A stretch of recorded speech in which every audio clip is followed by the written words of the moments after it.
to Bill Dance Saltwater. Great fun, fishing that anyone can do.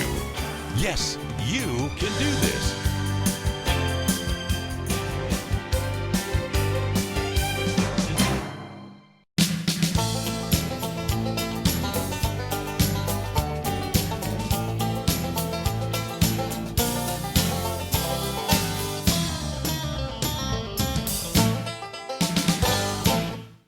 Leave your bail open. It's racing over to it. Did you eat it or did you miss it? Push your bail. Reel, reel, reel. Woo-hoo! Get him again. Get him hard. Get reeling. Reel, reel, reel, reel, reel. I cannot tell you how fast that fish went from the front of the boat to the back of the boat. You want me to wait out there and grab him? You want to? Like old time's sake? Yeah. All right. Look at him. That water may be over your waist. Look at him. I just about get him. He turns that head on me. I can see him just plain as day. All right. Old time's sake. Here goes. I'm getting wet for you. Look at my man. Look at him. He just wants me to catch this fish. I'm getting wet for you. Look at him.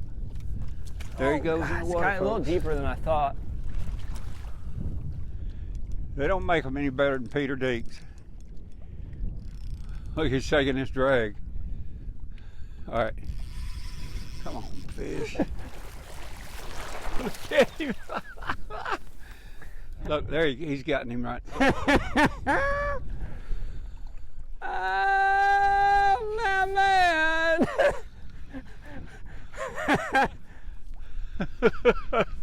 Oh, there he got him. Oh, there he is. Look at that big, big, pretty baby right there. I love catching these fish with you, Bill. It's super special. He's wore out. I tell you what. Yep. Just turn him loose over there. Let's talk about how important is line capacity fishing for snook, speckled trout. Now, speckled trout, I can vouch for that because they're not going to make near the run. No. I just caught a little bit ago about a 40-inch, 38-inch snook. Mm-hmm. And he hit me on a long cast. Yeah.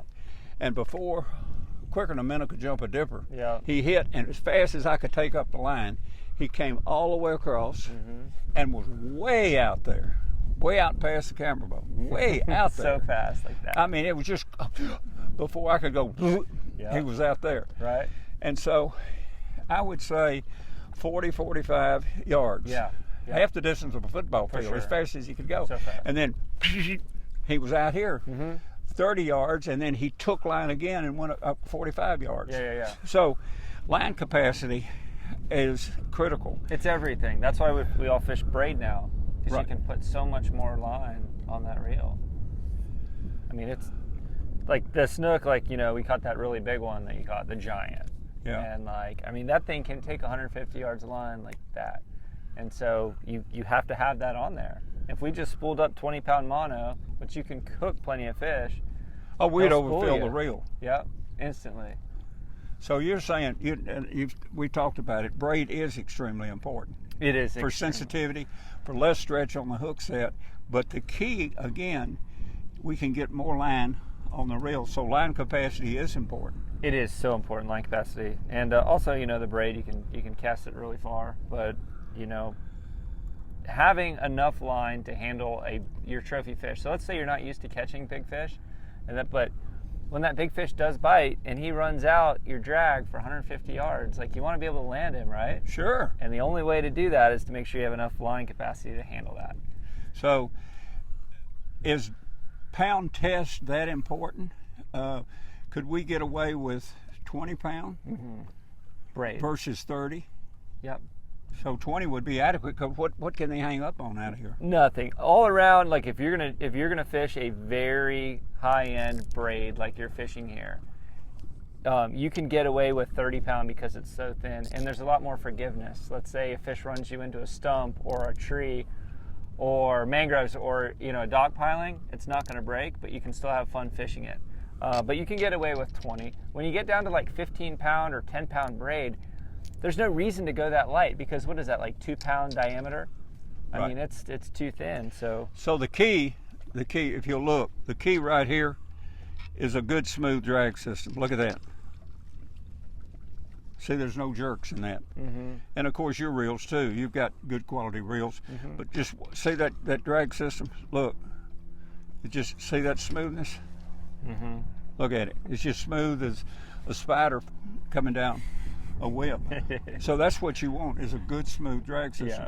So when they make that long run, you don't want any of this jerk, jerk, jerk, jerk, jerks. Correct. Yeah. So the smoothness. One other thing that I've heard you say a lot of times, especially with a snook, they've got tremendous eyesight, but that long lateral line, that whole big wide body, is like a sounding board. It is. They have an inner ear for near field sounds. Yep. And that, of course, the lateral line, it's like that big wide body. Yep. It's like a sounding board. Yep. So when you move your line, you twitch your line like that, it ding, it puts out tremendous sounds in the water. It and does. they can hear that. Yep. Yeah, it's like, so, all fish have a lateral line, right? So that's how they can feel or hear underwater. And it's water movement. So water that's pushed in, they can feel it. And it doesn't matter if it's your fishing line or a boat, they're feeling water moving. So for instance, you've got your bait out there or your lure, and then you've got your line that goes through the water. When you pull back on that line moves water, and to the fish, it seems like a huge object. So that's why it's really important to keep the line loose, because the snook in particular, they can see well, but they can feel even better, and they feel that line, especially the old fish. Go with him, buddy. Go with him. Go. Where's he going? Right up against the shore. You're good.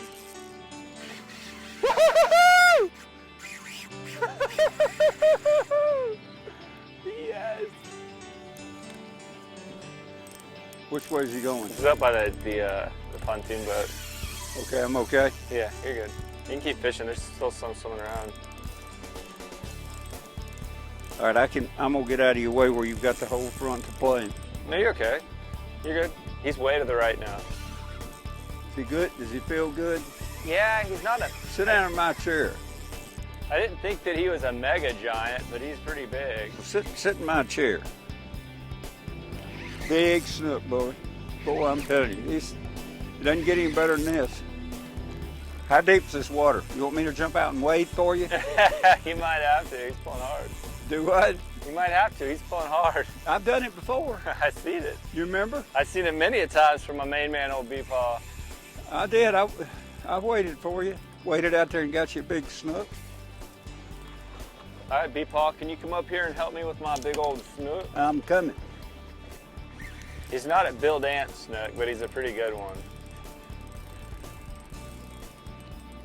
He's a big old good one or a good old big one? He's a good one.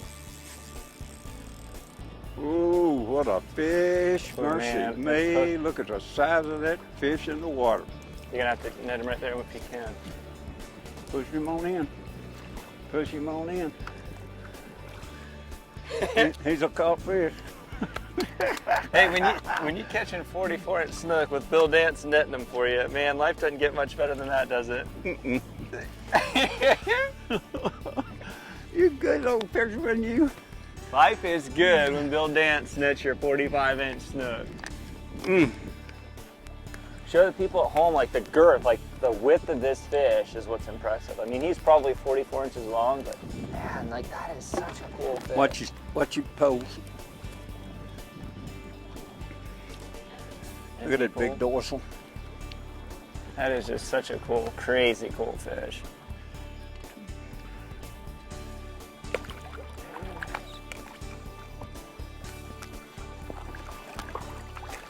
So check this fish out.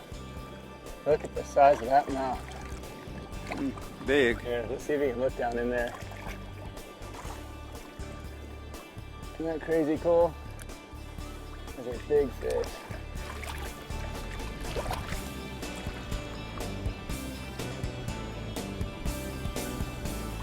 There he goes.